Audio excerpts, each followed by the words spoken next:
हिमाचल प्रदेश की जयराम ठाकुर सरकार 27 दिसंबर को 1 साल पूरा कर रही है।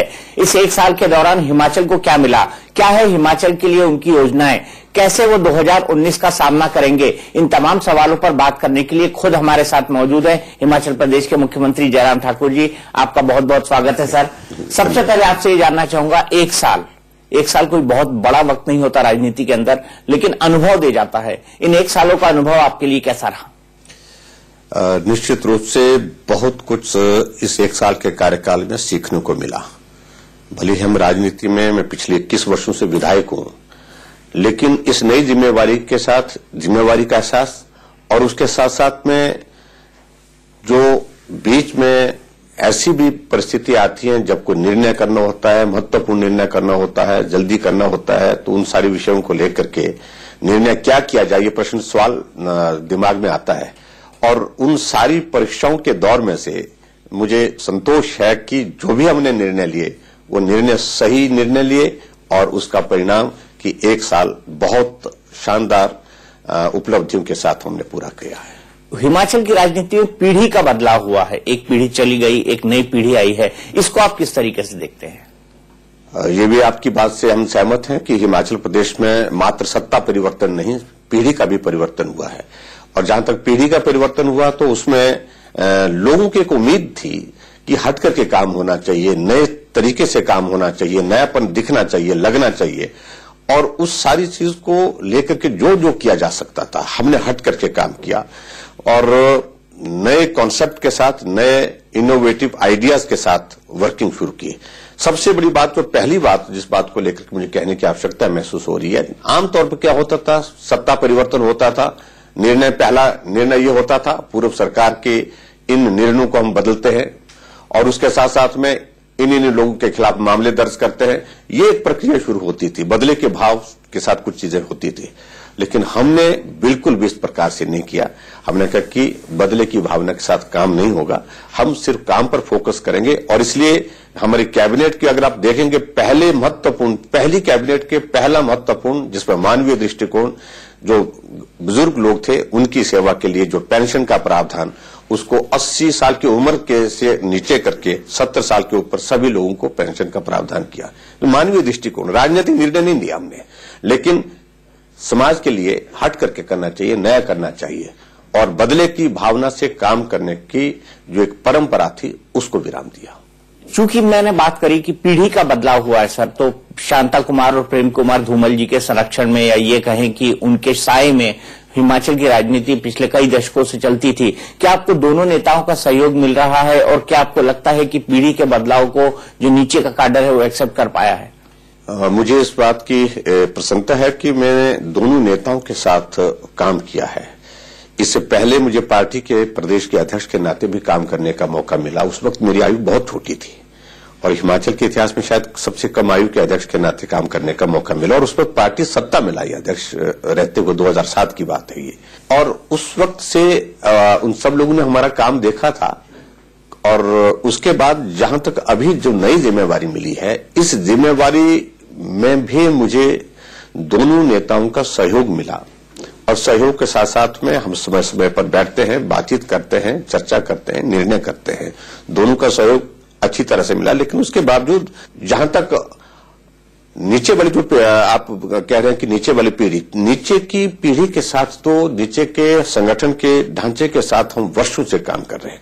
और मुझे लगता है कि हिमाचल प्रदेश की राजनीति में अगर मैं कहूं, जिस प्रकार के एक क्रम से होकर के अलग अलग दायित्वों का निर्वहन करने की दृष्टि से अगर किसी ने काम किया तो मुझे लगता है कि हमारी उसमें बहुत एक अहम एक भूमिका रही। मैं मंडल के अध्यक्ष से लेकर के जिला का अध्यक्ष, युवा मोर्चा का हमारा स्टेट का अध्यक्ष, उसके बाद प्रदेश का उपाध्यक्ष और उसके साथ प्रदेश पार्टी के अध्यक्ष, ये तमाम एक एक सीढ़ी से होकर के हम यहां पर पहुंचे। ऐसा नहीं है कि अचानक आ गए, एकदम आ गए।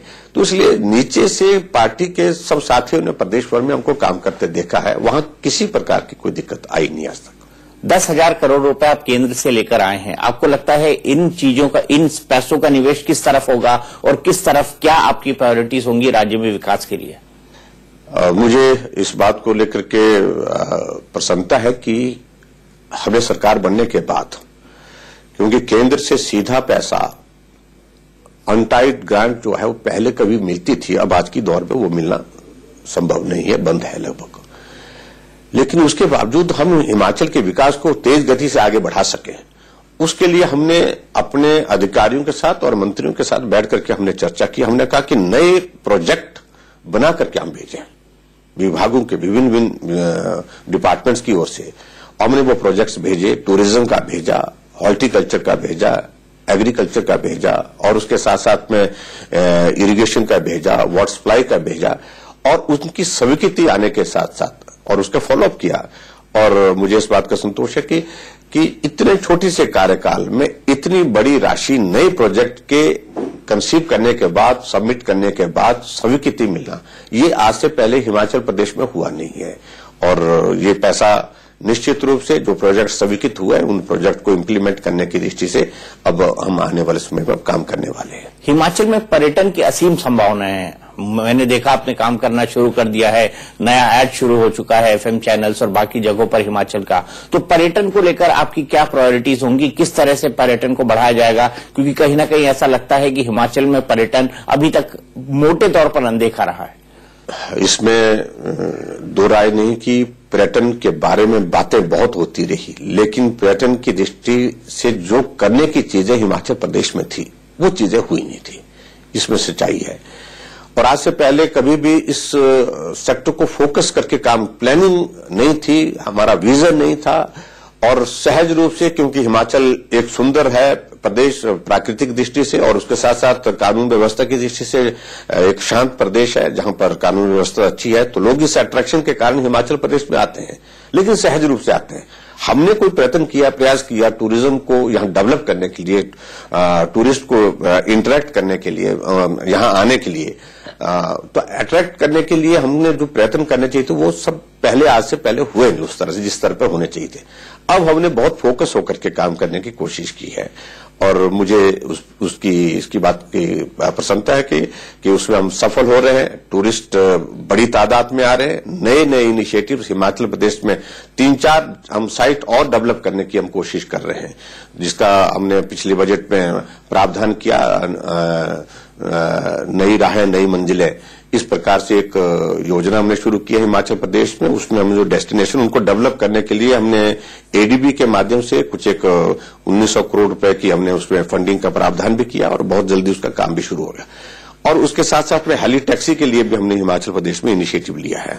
और यहां तक कि मुझे लगता है कि शायद हिमाचल प्रदेश एक पूरे देश भर में एक ऐसा राज्य होगा जहां मुख्यमंत्री ने अपना हेलीकॉप्टर भी, मैं 3 दिन के लिए हमने जो है वो हिमाचल प्रदेश में जो टूरिस्ट आता है चंडीगढ़ से शिमला, शिमला से चंडीगढ़ जाना चाहे तो उनके लिए हमारे पास जो चॉपर था उस चॉपर को भी हमने कहा कि इसका भी इस्तेमाल किया जा सकता है। उसका उपयोग हो रहा है। पिछले कुछ अरसे से वो थोड़ा सा बाधित हुआ था क्योंकि टेक्निकली कुछ खराबी आई थी उसमें चॉपर में। अब हम फिर से उसको शुरू करने जा रहे हैं।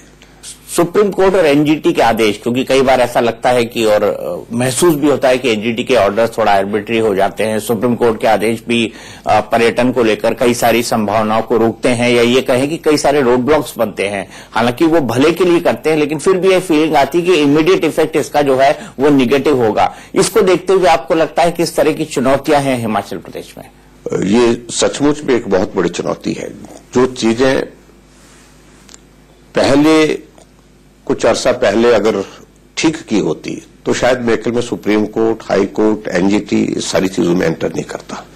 लेकिन एक परिस्थिति इस प्रकार की निर्मित हुई तो जिसमें ये सारी चीजें हुई है और उसके कारण थोड़ी असुविधा निश्चित रूप से हुई है। हम कोर्ट के प्रति बहुत सम्मान व्यक्त करते हैं, लेकिन उसके बावजूद हिमाचल प्रदेश में विकास को किसी तरह से वो विराम नहीं मिलना चाहिए, उसमें रुकावट नहीं आनी चाहिए, बाधा नहीं आनी चाहिए। इन सारी बातों के लिए जो पक्ष अपना रखना था वो हमने सब जगह रखा है और धीरे धीरे उसमें उस दृष्टि से आगे जो हमको सहयोग भी मिल रहा है। जो चीजें गलत हुई हैं उनको ठीक करने के लिए तो वक्त लगेगा, लेकिन आने वाले समय में एहतियात के साथ हम आगे बढ़ रहे हैं। सर, जो सबसे महत्वपूर्ण बात है वो ये है कि 3 राज्यों के चुनाव में भारतीय जनता पार्टी की करारी शिकस्त हुई है।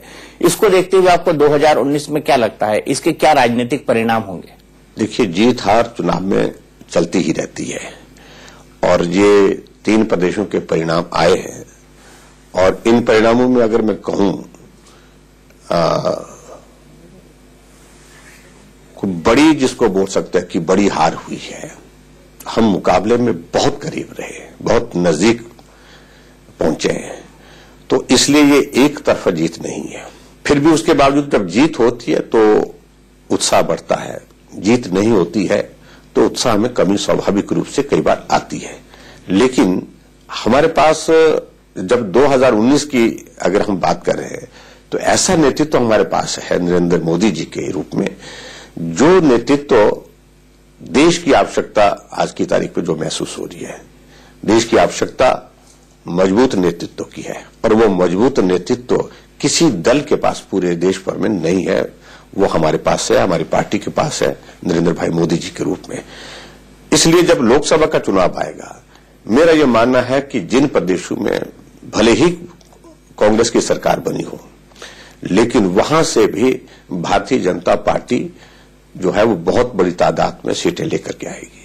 आपको क्या लगता है कि राहुल गांधी वर्सेस मोदी हो पाएगा 2019 के इलेक्शन में? क्योंकि एमके स्टालिन जैसे नेता हैं और भी अन्य कई नेता हैं और राहुल गांधी को प्रधानमंत्री पद का दावेदार बना चुके हैं।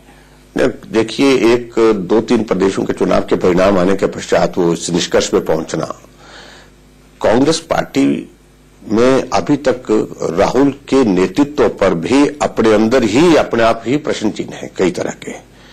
बाकी दलों की जहां गठबंधन महागठबंधन की बातें कर रहे हैं वहां तो प्रश्न है ही है, इसलिए मैं उस सारी चीज पे बहुत ज्यादा नहीं कहना चाहता हूं। लेकिन नरेंद्र मोदी जी की और राहुल गांधी जी की तुलना की ही नहीं जा सकती है। अगर राहुल गांधी जी को कांग्रेस या जो उनके गठबंधन के साथी हैं अगर वो करना चाहे वो उनका विषय है, लेकिन ऐसी सूरत में मुझे लगता है कि मोदी जी और भी मजबूत होकर के निकलेंगे जब तुलना होगी। बात कैसे करते हैं, व्यवहार कैसे करते हैं, निजी जीवन कैसा है, सार्वजनिक जीवन कैसा है, इन सारी बातों पर आज समाज बहुत बारीकी से सोचता है, विचारता है, उसके बाद निर्णय करना कि उचित क्या है। ऐसी परिस्थिति में कोई भी नेता पूरे देश भर में आज की तारीख में मोदी जी के मुकाबले में कहीं दिखता नहीं है, खड़ा नहीं होता है। तो ऐसी परिस्थिति में हमारा ये मानना है जब चुनाव होगा 2019 का, देश के सामने एक बहुत मजबूत जो है वो नेतृत्व जो दिखता है वो नरेंद्र भाई मोदी जी। लोग कहते हैं कि सीटें घटेंगी, चाहे उत्तर प्रदेश में हो जहां पर महागठबंधन हो रहा है, मध्य प्रदेश में हो जहां पर काफी सारी सीटें मिली थी, राजस्थान में पूरी में से पूरी सीटें मिल गई थी, लेकिन अब बयार बदली है। तो ऐसे में आपको क्या लगता है हिमाचल में 4 में से 4 का रिकॉर्ड आप दोहरा पाएंगे? पिछली बार 2014 के चुनाव हम 4 सीटें जीते थे और अब की बार भारतीय जनता पार्टी की सरकार है हिमाचल प्रदेश में। ठीक है, हम इस बात को स्वीकार करके मान के चलना पड़ेगा, क्योंकि चुनाव है तो उसको हल्के में लेने का तो सवाल पैदा होता नहीं और हम मतलब हल्के में किसी चुनाव को लेते भी नहीं है। हम गंभीरता से ले रहे हैं और हमारा लक्ष्य है कि 4 की 4 सीटें हिमाचल प्रदेश से अब की बार हम जीत करके देंगे और इस लक्ष्य को हासिल करेंगे। सबसे बड़ा मुद्दा इन चुनाव में बन गया है या इस माहौल में बन गया है वो है किसानों की कर्ज माफी का। एज ए चीफ मिनिस्टर किसानों की कर्ज माफी को आप उचित मानते हैं, सही मानते हैं या गलत मानते हैं? देखिए, सही उचित का विषय एक जगह है। देश की परिस्थिति आर्थिक दृष्टि से क्या है, प्रदेश की परिस्थिति क्या है, राजनीतिक लाभ लेने के लिए सारी चीजें करना और ठीक चुनाव से पहले करना ये व्यवहारिक नहीं है, उचित नहीं है। प्रदेश का हित भी इस पे नहीं है, देश का हित भी इस पे नहीं है, लेकिन उसके बावजूद हम इसका विरोध नहीं कर रहे हैं। और मेरा ये मानना है कि इस वक्त जो कांग्रेस जो करने जा रही है उनको कुछ नहीं चाहिए, सत्ता चाहिए, कुर्सी चाहिए। प्रदेश कहां जा रहा है, देश कहां जा रहा है उसकी चिंता उनको है। कुर्सी चाहिए, प्रदेश कहां जा रहा है, देश कहां जा रहा है उसकी चिंता उनको है नहीं। मतलब ये दूरगामी परिणामों को देखते हुए नहीं किया गया? बिल्कुल दूरगामी परिणाम की दृष्टि से मुझे लगता है कि बहुत व्यवहारिक निर्णय उस तरह से नहीं है। क्या आपको लगता है कि आपको भी बागवानी किसानों का खास तौर पर कर्ज माफ करना चाहिए? हम देखिए, हम किसानों की आमदन बढ़े इसके लिए हम काम कर रहे हैं और उसके साथ साथ में जहां जिस छोटी मोटी राहत जो देने की बात होगी उन बातों पर विचार करें। लेकिन हम सीधे सीधे इस तरह से राजनीतिक निर्णय लेकर के प्रदेश को इस ऐसी परिस्थिति में डालें तो मुझे लगता है कि वो उचित निर्णय नहीं है। खुद कुछ अरसे के पश्चात वो लोग भी इस बात को अनुभव करेंगे, महसूस करेंगे। तो आपको लगता है किसानों को ये बात समझनी चाहिए कि फौरी कर्ज माफी उनके लिए उचित फैसला नहीं है? देखिए, अभी बात कही है हमने, मैं बिल्कुल भी विरोध नहीं कर रहा हूं इस निर्णय का। किसानों को राहत मिलनी चाहिए, मैं इस पक्ष का हूं, लेकिन उसके बावजूद अभी उन्होंने सिर्फ राजनीतिक दृष्टि से इसका ऐलान किया है, लेकिन व्यवहारिक रूप से कर्जा कितने लोगों का माफ होता है, किन किन लोगों का माफ होता है और किस कैटेगरी का माफ होता है, किस सीमा तक का माफ होता है, ये सारे विषय अभी देखने के विषय है। और मुझे सिर्फ इतना ही कहना है कि आने वाले समय में थोड़ा और इंतजार करने की आवश्यकता है, लेकिन निर्णय में किसान की भावनाओं का सम्मान करने से ज्यादा इसमें राजनीतिक लक्ष्य एक हासिल करने का लगता है, जिसके लिए कांग्रेस ने ये निर्णय लिए है।